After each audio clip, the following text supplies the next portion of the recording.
What's happening, guys? Charles Salisbury here. Today we're going to be chatting about sulfates.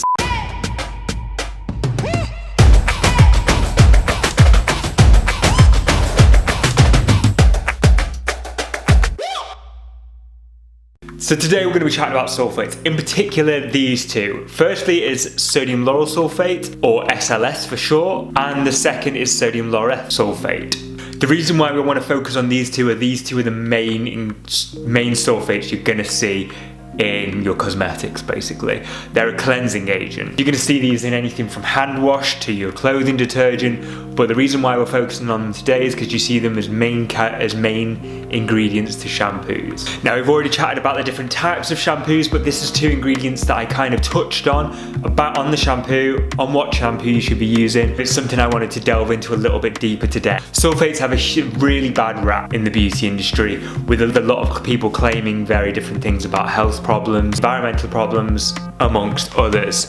So today we're going to debunk a couple of myths, and we're going to tell you what to look out for, what not to look out for, and the general facts on these two main ingredients. Just as a side note, you can also get ammonia sulfates as well, but you don't see them very often, thank God, because they're horrendous for the environment, a lot worse than these two are, and you tend not to see them that much because the word ammonia is not a great word, so I can't think of a single product that I've seen recently with that in, but I do know that some exist somewhere. I know that the EU, which a lot of our skincare legislation came from and still will come from. I think even though we're not a part of the EU, I think and hope we will still keep that strong regulation on skincare and cosmetics.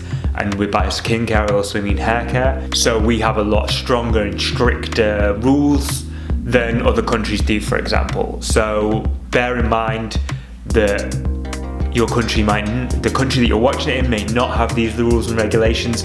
So just keep in mind what ingredients they are and what ingredients to look out for. So first of all, let's debunk the main myth.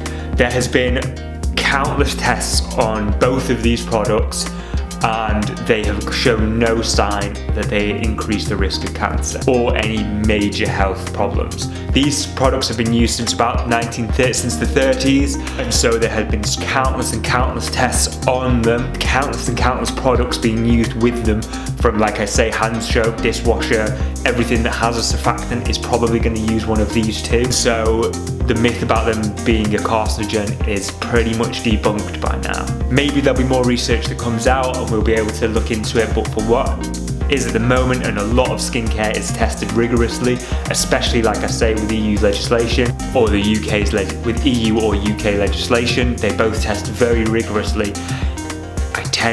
I would tend to say that myth is gone. So even if you are using a sulfate shampoo, don't think that it is a carcinogen.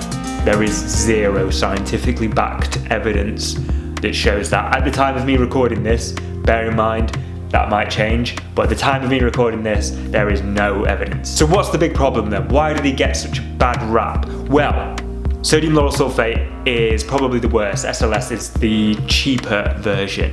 This is a known skin irritant, and it's known for drying eyes. This is the problem when you get it into your eyes and it burns. That's the SLS. So although it's not a carcinogen, it's not particularly good. You will notice this if you have dehydrated hair, afro or natural texture hair, or dry skin like mine, that it's going to dry it out even further. The reason why that happens is the way that it works. Basically, it will bind with the oil. One part of it will bind with the water, and one part of it will bind with the oil, and they will create a wetting agent that will remove. So as you rinse it out, it will remove the oil, which is why you need shampoo or water to wash the dishes. In any way, you need water because they're a wetting agent. They combine together and then remove the oil. So all surfactants will work pretty much the same. They're called anionic surfactants. They pretty much work the same. They'll have a head and a tail. One will grab water, one will grab oil.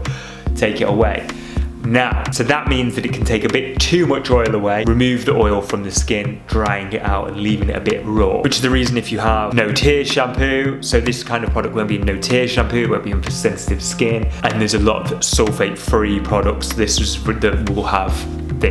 won't have this in. The reason why it's used so much is, being honest, it's cheap. It's cheap to manufacture, it's cheap to make, and it's cheap to fill up with. Sulfate or surfactant will be the key ingredient in a lot of shampoos. It will probably say water and then sodium lauryl sulfate or sodium laureth sulfate. They are different, and we're going to come to the difference in a bit, but just so you know, the surfactant is probably second ingredient on, especially on cheaper shampoos. So the volume of it, it's better to have a cheaper product. So what's the alternative? Well, even though they have a very similar name, sodium lauryl sulfate, or sodium lauryl ester sulfate, I believe it's properly called, that's why it's got the SLES in it, it's refined a little bit more. So this will be refined with either a petroleum, a coconut oil, or a palm oil. And what it means is, by that going through that second stage, it's a lot less irritating on the skin and it's a lot less of a aggressive cleanser. It also means that the shampoo won't froth as much. So sodium lauryl sulfate is renowned for frothing and feeling quite clean.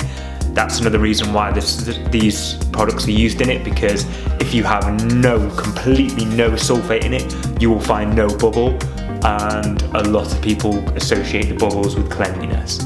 It's not necessarily true. You can clean without any, but the cost goes up and the consumer satisfaction go down, so they tend to avoid them and use some kind of sulfate. So you'll probably see something that says sulfate free, and then you turn around and it says sodium lauryl sulfate, which looks like it's a contradiction, but it is. The way it's refined basically means that it is still sulfate free. So always, if you can, look out for that as opposed to SLS, so SLES over SLS, just because it's more expensive, it's been second refined, it's better for the skin, better for the eyes. Now, problem with both of these and with most shampoo, surfactants or cleansing products or any cosmetics is the P word that I said before, palm oil. Palm oil is by far and away the world's most used vegetable oil. The absolute environmental destruction that it causes and deforestation is phenomenal. If you don't know about it, check it out. You can very quickly Google palm oil environment and it will come up with it will populate with a multitude of lists about the damage in Brazil and in the rainforest, not just Brazil, the worldwide rainforest problems that palm oil causes. It's in everything: food, confectionery, hair products, skincare products, clothing, detergents. Everything will have some form of, like a lot of things will have some form of palm oil derivative in it. And both of these sulfates are very similar. However, with a lot of sulfate-free shampoos, they won't use palm oil to re-refine it. They'll use like a coconut oil, or they'll use a petroleum. Again, they're not environmentally sound, but it's very difficult to get rid of them out of our usership. So environmentally, I've read through going through the second refinement that it is actually less damaging when it's rinsed out. So as you're going through and it goes through into the water system, sodium lauryl sulfate is better for the environment and better through the drainage system than sodium lauryl sulfate, which is the bigger one and the one that most people are avoiding. You tend to see a lot of brands moving away from that now. It's got a bad rep, and even though we've been using it from the 30s, it is bad for the skin and it's bad for the eyes. It's not as bad as everybody's been making out. As I said before, the myths about the carcinogens.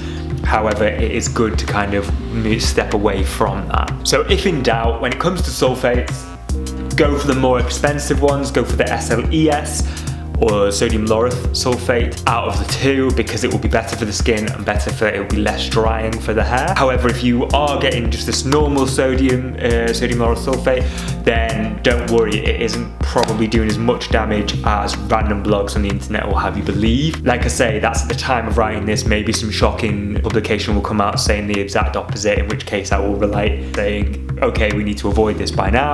But at the moment of writing this, don't worry too much about the sulfates you're using.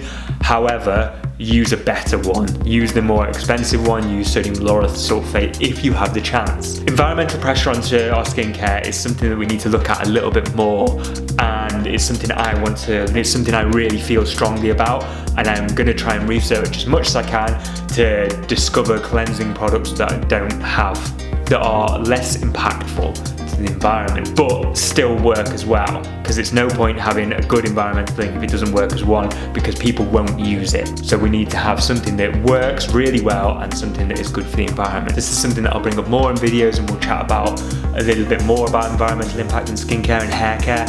However, for the moment, I just wanted to put a little video that if you're worried about the sulfates that you're using, don't worry as much as you are, but if you do have a choice, always go for the better quality. And with that, I say thank you. Thank you so much. If you did miss the shampoo video, then check it out up here. If you want to make an entirely natural hair mask, with no sulfates in it, click down here. And please, please, please subscribe with the CWS here, and I'll see you soon. Take care.